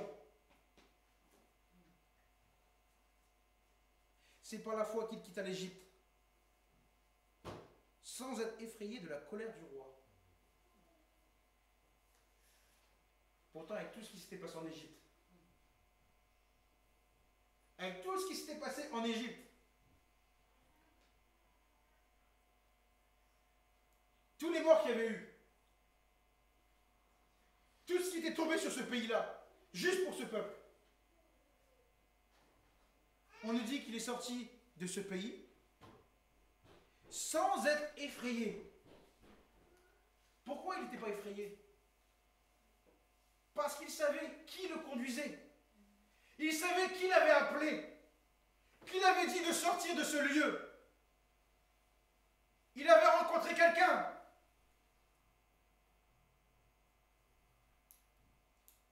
Moïse avait rencontré quelqu'un. On n'est pas encore sur la montagne. Hein. Là, on est bien en Égypte. Hein. Moïse avait rencontré quelqu'un. Là, dans son buisson ardent, il avait une expérience avec quelqu'un. Depuis ce jour, sa foi a été scellée. Est-ce que tu as rencontré ce quelqu'un? Est-ce que tu as rencontré ce quelqu'un un jour dans ta vie?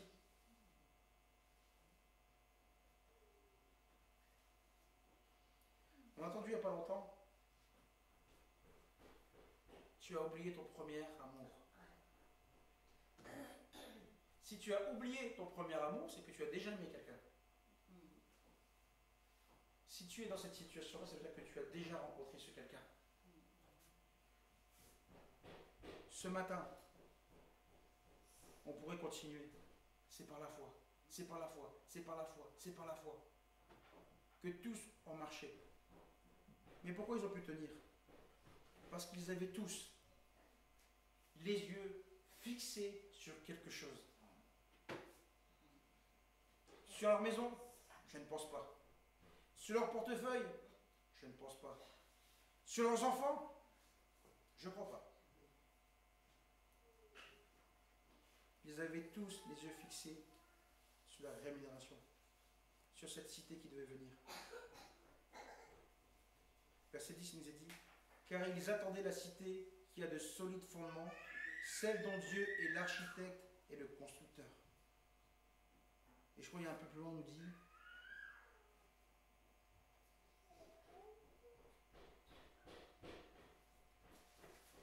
je sais plus, c'est...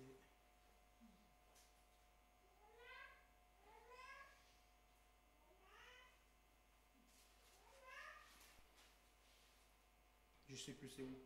Mais on nous dit qu'ils avaient les yeux fixés sur ce qui allait venir. Nous aimons chanter, nous sommes des pèlerins, des voyageurs sur cette terre. Nous avons été appelés à quelque chose de particulier. Comment on peut aller au ciel? Comment on peut saisir ce qui nous est destiné si déjà aujourd'hui, dans nos vies de tous les jours, nous ne savons pas agir par la foi? Je crois que c'est à Jemap où on avait dit ça. Comment, moi qui suis soumis à la pesanteur, quand je saute, je reviens aussi sec sur la terre? Comment moi je peux croire qu'un jour je partirai?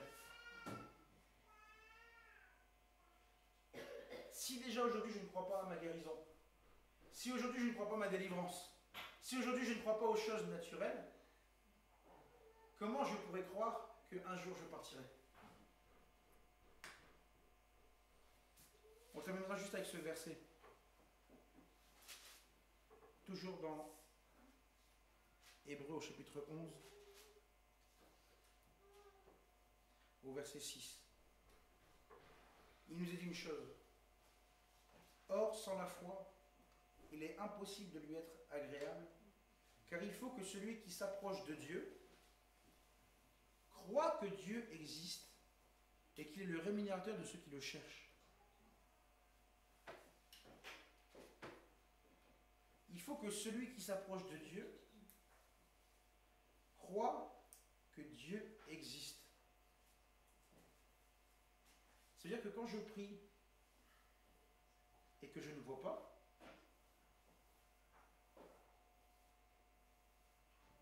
ça veut dire que quelque part il y a un doute en moi vis-à-vis de ce Dieu. Parce qu'on l'a lu tout à l'heure, hein, quand vous demandez et que vous ne doutiez point en vous-même, Dieu l'accorde. Mais si je prie et que je doute, ça veut dire que je remets en cause l'existence même de Dieu.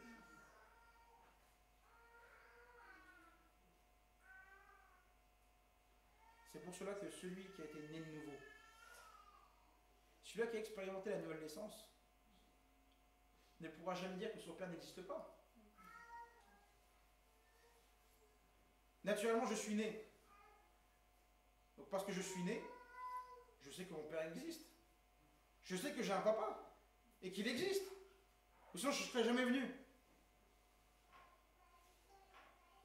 Avec la nouvelle naissance, c'est pareil. Comment je pourrais douter que mon Père existe, sachant que je suis né? Si je suis né, je ne peux pas remettre en cause, en doute, que mon Père existe. C'est pour cela que ce matin, regardons dans notre intérieur. On peut venir à l'église depuis 10 ans, 15 ans, 20 ans, 50 ans, tout ce que vous voulez. Mais à l'intérieur de toi-même, est-ce que tu crois réellement que ce Dieu existe? Est-ce que tu as reçu réellement que ce Dieu-là est véritablement vivant? Si tu as la conviction qu'il est vivant, qu'il est réellement vivant encore aujourd'hui, alors il est le rémunérateur de ceux qui croient en lui. Il agit par la foi, parce que je sais qu'il est vivant. Le Dieu puissant, c'est Jésus. Et on nous a dit, tout est en lui. On l'a dit, hein, on l'a chanté. Tout est en lui. Ma guérison, elle est en lui. Amen. Mon problème, il est en lui. Le Dieu que nous attendions, c'est lui. celui que tu espérais, c'est lui. Celui qui peut changer ta vie, c'est lui. Celui qui peut faire revenir tes enfants, c'est lui. Il n'y en a pas d'autre. Simplement par la foi, comme cette femme à la perte de sang, je crois. Alors j'agis. Je crois, alors je saisis. La victoire est pour toi. La Bible nous dit une chose.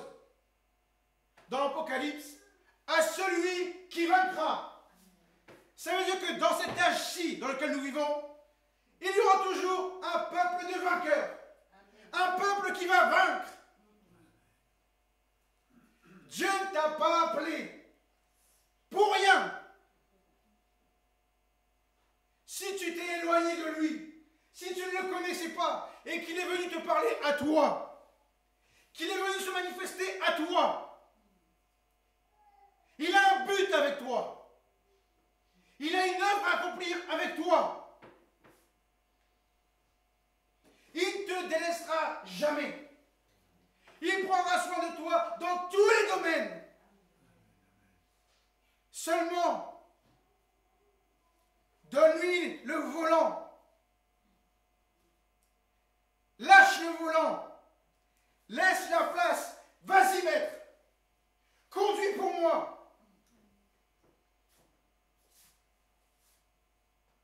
Quand vous montez dans une voiture et que vous mettez sur le siège passager, vous ne vous rendez pas compte. Mais ça veut dire que vous avez confiance en la personne qui conduit. Parce que si vous n'avez pas confiance en cette personne, vous ne pourrez jamais monter avec lui. Ou avec elle.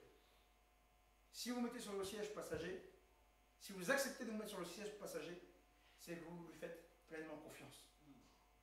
Parce que sur le chemin, peut-être qu'il y aura des moments où il faudra piler, des moments où il faudra tourner, des moments où il faudra vraiment faire attention. Si vous n'avez pas confiance en cette personne, vous ne monterez jamais avec elle. Parce que vous ne savez pas ce qui arrive devant. Mais à partir du moment où je lui laisse prendre place, je sais que peu importe ce qui arrivera devant, cette personne est capable de pouvoir réagir. C'est la même chose dans le spirituel. J'ai marché. Mais un jour, je dois abandonner toute chose. Je dois laisser la place à quelqu'un. Parce que moi, je ne sais pas ce qui va arriver. Mais cette personne à qui je laisse le volant, il sait ce qui va arriver demain. Il sait comment contourner. Il sait comment éviter. Mais pour laisser la place à quelqu'un, il faut lui faire entièrement confiance. Si tu veux des changements dans ta vie, fais-lui entièrement confiance. C'est cela la foi. Quand tu fais confiance à quelqu'un, parfaitement, purement, complètement confiance à quelqu'un, s'il te dit, je te guéris de toutes tes maladies, est-ce que tu vas douter? Mais parce que je lui fais confiance, je sais qui il est. Alors s'il a dit qu'il me guérit de toutes mes maladies, je suis déjà guéri de toutes mes maladies. Il est celui qui délivre de tous les maux. Il est la solution à tous les problèmes. Il est la solution à ton problème, à ta situation. Il est encore là ce matin pour agir pour toi. Simplement ce matin, lève-toi, crois, saisis par la foi ce que Dieu veut faire pour toi et marche avec lui. Pas n'importe comment, mais avec les œuvres qui accompagnent ta foi. Si j'accepte ma délivrance, je suis délivré. Si j'accepte ma guérison, je suis guéri. Si j'accepte ce que Dieu fait avec moi aujourd'hui, c'est fini pour moi. Si je confie mes enfants à ce Dieu, c'est fini pour moi. Est-ce que tu es prêt à relever le défi ce matin? Est-ce que tu es prêt à croire de tout ton cœur? Dieu honore la foi de ceux qui l'aiment. Que Dieu vous bénisse. Que Dieu nous accompagne.